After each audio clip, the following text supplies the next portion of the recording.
아이가 어떻게 언어를 배울 수 있는가? 이것을 안다면 우리는 영어의 정확한 방향성을 잡을 수 있습니다. 여러 가지 실험 중에서도 아이들을 대상으로 하는 실험은 가장 오염되지 않았기 때문에 가장 정확한 실험의 결과치를 얻어낼 수 있죠. 반면에 성인일수록 여러 가지 목적, 여러 가지 욕구가 들어가기 때문에 오염될 수 있어요.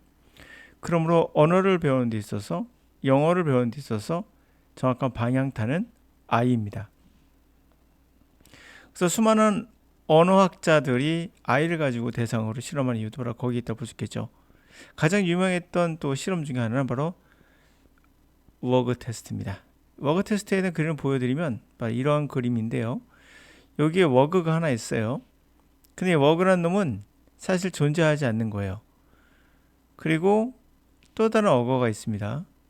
그러면 두 개의 어거가 있겠죠?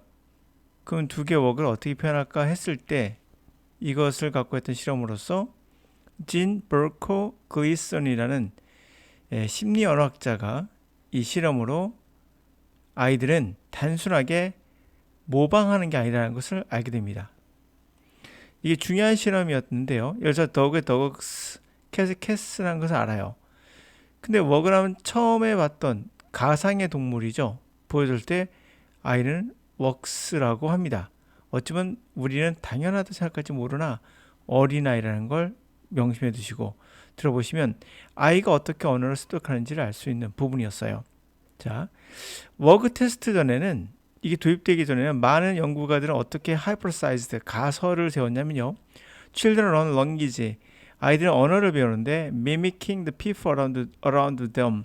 그들 주변의 사람들을 모방한다고 생각했던 거예요. 사실 이거 지금도 그렇게 생각하시는 분들 많죠. 주변의 사람들을 모방, 다시 말하면 쉐도잉도 그 모방이죠. 쉐도잉.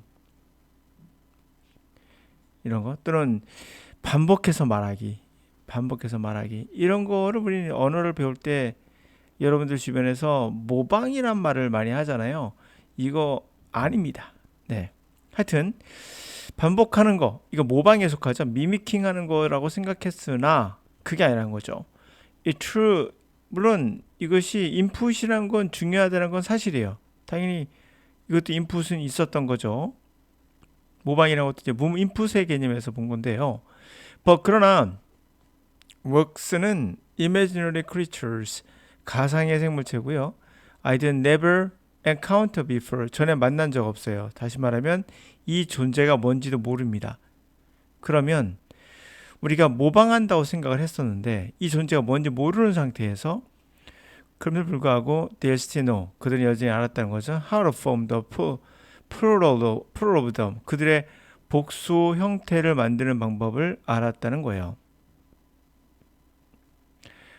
They show that 그것이 보여준 것은 kids must have figured out generalizations or rules.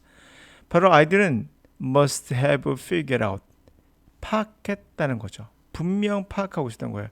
일반화 또는 룰이라고 말할 수 있겠죠. 어떻게 랭귀지가 작동하는지를 룰을 일반화시키는 방법을 알고 있었던 거예요. Without ever being taught them rule 그들에게 가르치지 않아도 그들이 새로운 단어에 적용할 수 있는 룰을 가르치지 않아도 새로운 단어 말에 눈여겨보세요. 새로운 단어에 적용할 이건 이렇게 써야 돼라고 적용하는 거 가르치지 않은데도 그냥 알아요. 이 워그 테스트는 이 1958년에 진 버코 글리슨이라는 분에 의해서 만들어진 겁니다. 제가 이것을 왜 소개를 하는 거냐면요. 여러분들이 지금 보고 있는 문제는 2023년 서울시립대 편입 영어 문제입니다. 이걸 읽다 보면 학생들은 대부분 어디서 막히냐면 이런 거에서 막혀요. 아주 쉬운 단어죠. make에다 for 붙이는 거. 이런 거에서 왜 막힐까요? 분명 make의 뜻을 알고 for의 뜻을 압니다. C도 보다 뜻이고 fit, 알맞다 뜻인 거 알아요. 그런데 이런 거 나오면 당황합니다. 특히 이런 이유가 이것 때문에 make up for, make up with, make out, make up for, make sure, make one's way 이렇게 이걸 수거로 가르치는 영어 강사들 있고 이 뜻을 한글로 다 적어주면 아, 이게 전부 다 외워야 되는구나라고 생각을 되죠. 그러니까 영어는 뭐가 없다? 야, 규칙이 없구나. 일반화 시켜야 되는데 일반화 시키는 방법이 없구나. 그럼 뭐죠? 다 외워야 돼요. 모두 다. 새로운 거니까. 근데 아까 말씀드린 대로 I는 어떻게 한다고요? 워그 하나일 때 일반화 시켜서 처음 본 생물체인데 불구하고도 S를 붙였다는 것은 I는 오염되어 있지 않은 상태에서 어떻게 언어를 확장하는 걸 보여주는 장면이에요. 여러분들은 지금 이것을 아는 단어인데도 불구하고도 왜 이렇게 다른 단어만 들어가면 구동사라고 해서 수거를 생각하고 새로운 뜻을 보게 됩니다. 사전을 뒤져보면 분명히 이것은 기여하다라고 나올 거예요. 네, 아닙니다. 물론 그 뜻도 있어요. make의 뜻은 여러분 아시죠? 만들다요. 그 뜻에 여러 가지가 있습니다. 만든다는 것은 그 중에 for를 붙인 거예요. for는 무엇을 위하여, 향하여, 또는 그것을 목적으로 이런 개념이 두 개가 합쳐진 거예요, 그냥. 그래서 make 뜻 중에 하나를 끄집어내는 겁니다. 특정적으로 이거 합쳐지면서 make에 없는 뜻을 만들어낼 수는 없어요. 있는 뜻입니다. 그래서 이런 형태로 만들어지는 거예요. 그런데 이것을 완전 새로운 거로 생각하고 기여하다로 외워버리면 여러분 평생 영어 못하는 이유가 모든 단어를 다 암기하셔야 돼요. see fit이란 단어도 알맞다고 생각하다라고 나오고 있는 사전에 그건 또 외우셔야죠. see fit 알맞다고 생각하다 이렇게 하면서 여러분들은 모든 단어를 암기하다 보니까 영어가 어려워지는 거예요. 어린아이처럼 배우세요. 틀려도 좋습니다. 어린아이처럼. 그래서 이런 식으로 만약에 영어 강사가 알려준다 그러면 그 강의는 버리셔야 돼요. 이 책도 버리세요. 쓸모없는 짓을 하고 있는 거예요. 이런 건 반복한다 하더라도 이건 다 까먹게 돼 있어요. 왜? 비슷비슷하니까요. 이렇게 가르치는 강사는 기본이 없는 겁니다. 그냥 옛날식이에요. 제가 중고등학교 다닐 때 배웠던 식이에요. 이런 식으로 하는 건 누구나 할 수 있어요. 그냥 사전에 내가 나열하면 되거든요. 사전에 나열을 쭉 해놓고 자기가 알려주는 거. 이게 바로 현학적인 거죠. 현학적인 건 뭡니까? 돌팔이입니다. 돌팔이. 자, 갑니다. 이거 한번 보도록 할까요? With the use of the metaverse. 메타버스 아시죠? 네. 메타버스의 사용과 함께 people may not only get a close view of the car interior, exterior, but they can also interact with relevant statistics and other opinions, personalize it in any way they see fit.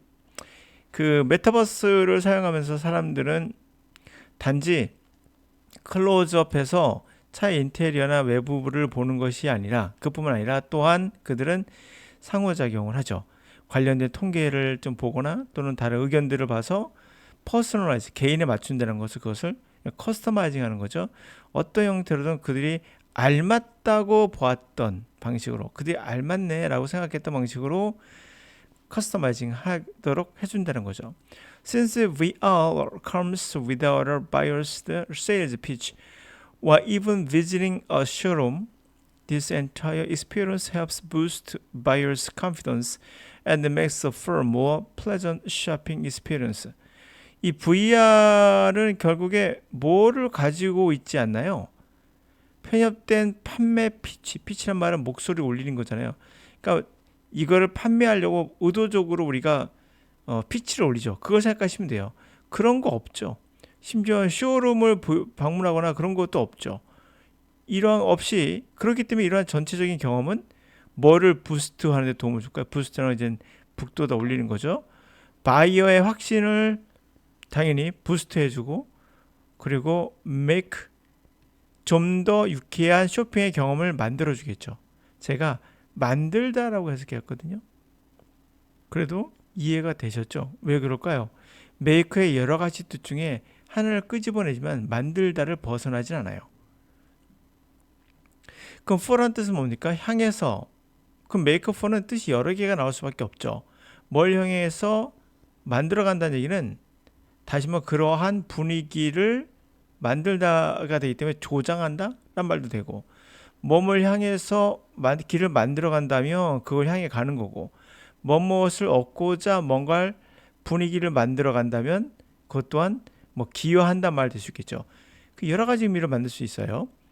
결국에는 이 두 가지의 조합이 하나의 뜻을 만든다가 아니라 이 두 가지의 조합은 이 단어 각각의 뜻을 가지고 간다 생각하시면 돼요. 자, 이해하셨습니까? 그러므로 우리가 생각하는 것처럼 영어를 배울 때 아이처럼 언어를 배워야 되는데 우리는 영어를 정확한 방향성을 알지 못하고 단순하게 나오는 단어들의 그 지금을 봤던 그냥 모방이나 한다든지 단순하게 모방 아닙니다. 모방하는 것이 아니라 우리가 우리의 뇌에 갖고 있는 언어의 뇌는 일반화시킨다는 거죠. 어떠한 부분을. 그래서 make for도 일반화시키고 있다는 걸 우리가 알 수 있다는 거죠. 마찬가지로 see fit도 마찬가지죠. 그렇게 이런 뜻을 그냥 쭉 나열한 다음에 설명하는 것은 이것은 영어가 아니에요. 그냥 암기시키는 거고 이런 식으로 저도 배웠긴 했으나 아주 나쁜 방법이며 인간은 이렇게 구성되어 있지 않아요. 언어를 만드는 방법은 아이처럼 배우셔야 됩니다. 이런 강사가 있다면 반드시 여러분들 그만두셔야 돼요.